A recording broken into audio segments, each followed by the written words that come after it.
श्री चतुर्भुज दास जी। श्री चतुर्भुज दास जी का जीवन चरित्र आजीवन चमत्कारों और अलौकिक घटनाओं से संपन्न स्वीकार किया जाता है। उनका जन्म संवत 1575 विक्रमी जमुनावतो ग्राम में हुआ। वे पुष्टि मार्ग के महान भगवत भक्त महात्मा कुंभन दास जी के सबसे छोटे पुत्र थे। कुंभन दास जी ने बाल्यावस्था में उनके लिए भक्तों का संपर्क सुलभ करा दिया था। वे उनके साथ श्रीनाथ जी के मंदिर में दर्शन करने भी जाया करते थे। पारिवारिक वातावरण का उनके चरित्र विकास पर बड़ा प्रभाव पड़ा। कुंभन दास के सत प्रयत्न से गोसाई विट्ठलनाथ जी ने श्री चतुर्भुज दास जी को जन्म के 41 दिनों बाद ही ब्रह्म संबंध दे दिया था। वे बाल्यावस्था से ही पिता की देखा देखी पद रचना करने लगे थे। घर पर अनासक्ति पूर्वक रहकर खेती बाड़ी का काम संभालते थे। श्रीनाथ जी की सेवा में उनका बहुत मन लगता था।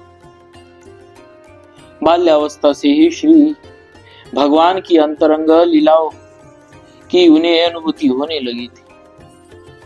उन्हीं के अनुरूप वे पद रचना किया करते थे।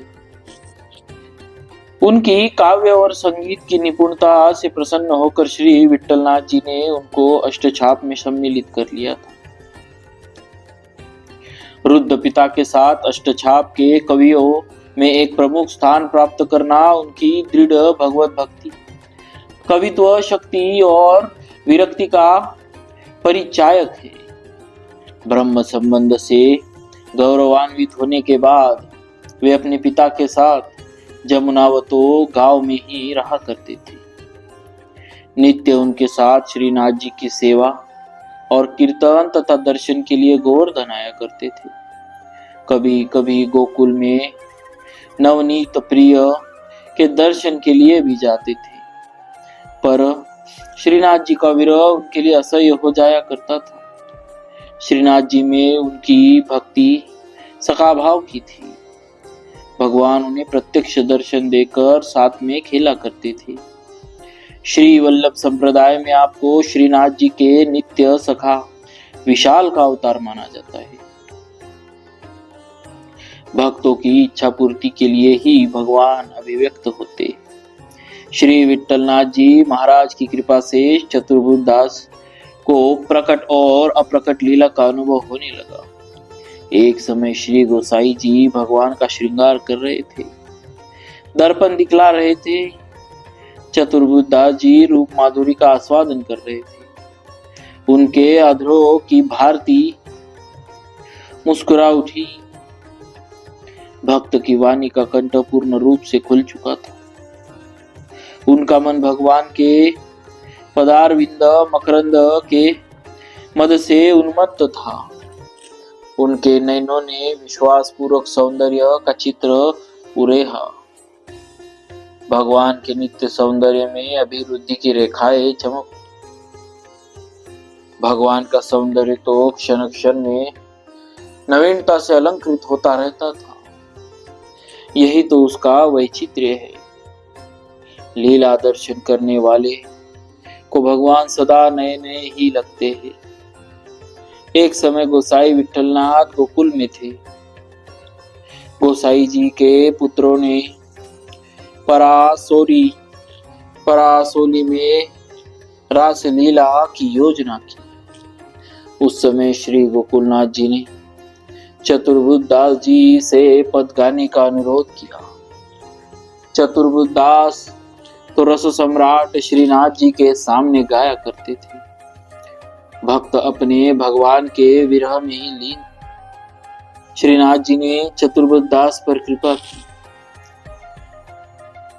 श्री गोकुलनाथ ने उनसे गाने के लिए फिर कहा और विश्वास दिलाया कि आपके पद को भगवान प्रकट रूप से सुनेंगे। चतुर्भुज दास ने पद गाना आरंभ किया। भक्त गाए और भगवान प्रत्यक्ष न सुने, यह कैसे हो सकता है? उनकी यह दृढ़ प्रतिज्ञा है कि मेरे भक्त जहां गाते हैं वहां मैं उपस्थित रहता हूँ। भगवान प्रकट हो गए, पर उनके दर्शन केवल चतुर्भुजदास और श्री गोकुलनाथ को ही हो सके। श्री गोकुलनाथ जी को विश्वास हो गया कि भगवान भक्तों के हाथ में किस तरह नाचा करते हैं। श्री चतुर्भुजदास जी ने गाना गाया, अद्भुत नटवेश धरे जमुना तट, श्याम सुंदर गुण निधान, गिरिवर्धन रास रंग नाचे। रात बढ़ती गई, देखने वालों के नैनों पर अतृप्ति की वारुणी चढ़ती गई। भक्त की प्रसन्नता और संतोष के लिए भगवान अपना विधान बदल दिया करते हैं। एक समय श्री विट्ठलनाथ जी ने विदेश यात्रा की। उनके पुत्र श्री गिरिधर जी ने श्री नाथ जी को मथुरा में अपने निवास स्थान पर पधराया। चतुर्भुजदास जी श्रीनाथ जी के विरह में सुध बुध भूल कर गोवर्धन पर एकांत स्थान में हिलग और विरह के पद गाया करते थे। श्रीनाथ जी संध्या समय नित्य उन्हें दर्शन करते थे। श्रीनाथ जी संध्या समय नित्य उन्हें दर्शन दिया करते थे। एक दिन वे पूर्ण रूप से विरह विदग्ध होकर गा रहे थे, श्री गोवर्धन बासी सावरेला, तुम बिन रहो न जाए हो। भगवान भक्त की मनोदशा से स्वयं व्याकुल हो उठे। उन्होंने तुरंत प्रकट होकर दर्शन दिया। उन्होंने गिरधर जी को गोवर्धन पधारने की प्रेरणा दी। चतुर्दशी को एक पहर रात शेष रहने पर कहा कि आज राजभोग गोवर्धन पर होगा। भगवान की लीला सर्वथा विचित्र है। नरसिंह चतुर्दशी को वे गोवर्धन लाए गए। राजभोग में विलंब हो गया।